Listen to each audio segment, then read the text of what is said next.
राजस्व एवं भूमि सुधार विभाग ने कहा है कि जमीन मालिकों को 31 मार्च से पहले अपनी जमीन के स्वघोषणा प्रमाण पत्र जमा करने होंगे। यह प्रक्रिया कंप्लीट करने के लिए वे ऑफलाइन या ऑनलाइन मोड का उपयोग कर सकते हैं। समय सीमा पार करने पर उन्हें कठिनाई का सामना करना पड़ सकता है। आखिर क्या है वो कठिनाई का पल? आखिर क्या होगा स्वघोषणा पत्र नहीं जमा करने पर? समय पार लड़ने पर क्या होगा? आपके जमीन का सर्वे या नहीं? आखिर कहाँ जमा करना होगा पत्र जब समय हो जाएगा समाप्त? चलिए जानते हैं विस्तार से। पटना, बिहार में जमीन मालिकों के लिए एक जरूरी खबर है। बिहार में जमीन का सर्वे फिर से शुरू हो गया है। राजस्व एवं भूमि सुधार विभाग ने यह फैसला लिया है। जमीन मालिकों को 31 मार्च तक एक जरूरी काम करना है। उन्हें अपना स्वघोषणा प्रमाण पत्र जमा करना होगा। अगर वे ऐसा नहीं करते हैं तो उन्हें मुश्किल हो सकती है। यह प्रमाण पत्र जमीन के सर्वे के लिए जरूरी है। इसे जमा करने से जमीन मालिकों को अपने जमीन के रिकॉर्ड को अपडेट करने में मदद मिलेगी। बिहार में लंबे समय के बाद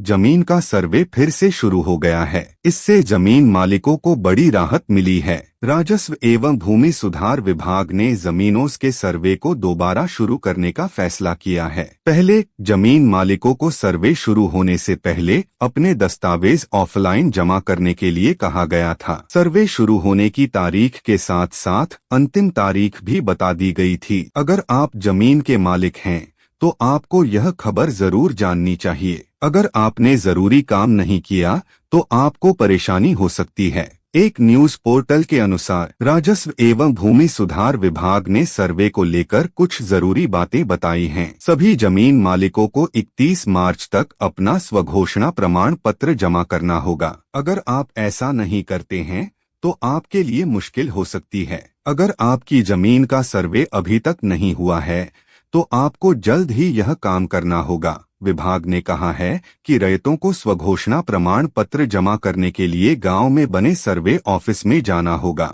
वहां आप ऑफलाइन मोड में दस्तावेज जमा कर सकते हैं। अगर आप चाहें तो ऑनलाइन भी दस्तावेज जमा कर सकते हैं। इसके लिए आपको भूमि सर्वेक्षण की वेबसाइट पर जाना होगा। वहां आप अपने दस्तावेज अपलोड कर सकते हैं। इसके बाद अमीन, कानूनगो और अन्य कर्मचारी आपकी जमीन का सर्वे करेंगे।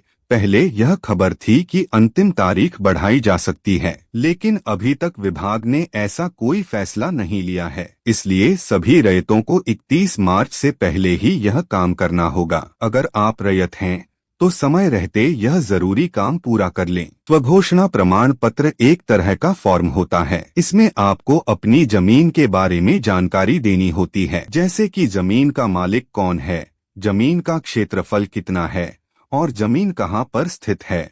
अगर आप यह प्रमाण पत्र जमा नहीं करते हैं तो सरकार के पास आपकी जमीन का सही रिकॉर्ड नहीं होगा। इससे आपको भविष्य में परेशानी हो सकती है, जैसे कि जमीन बेचने में दिक्कत या जमीन पर लोन लेने में परेशानी। विभाग ने यह भी कहा है कि अगर किसी को स्वघोषणा प्रमाण पत्र भरने में कोई दिक्कत आ रही है तो वे सर्वे ऑफिस में जाकर मदद ले सकते हैं। वहां पर कर्मचारी आपकी मदद के लिए मौजूद रहेंगे।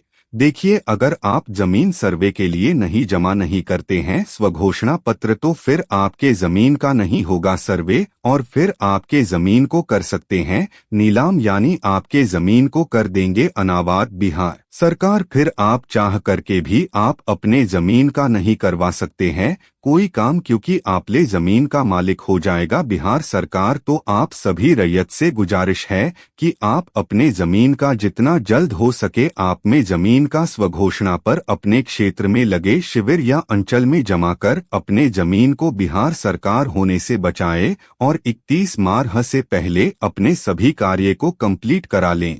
वीडियो पसंद आया हो तो वीडियो को अपने दोस्तों में शेयर जरूर करें और चैनल पर नए हैं तो चैनल को सब्सक्राइब जरूर करें और अपना राय कमेंट में देना ना भूले। धन्यवाद। जय हिंद, जय भारत।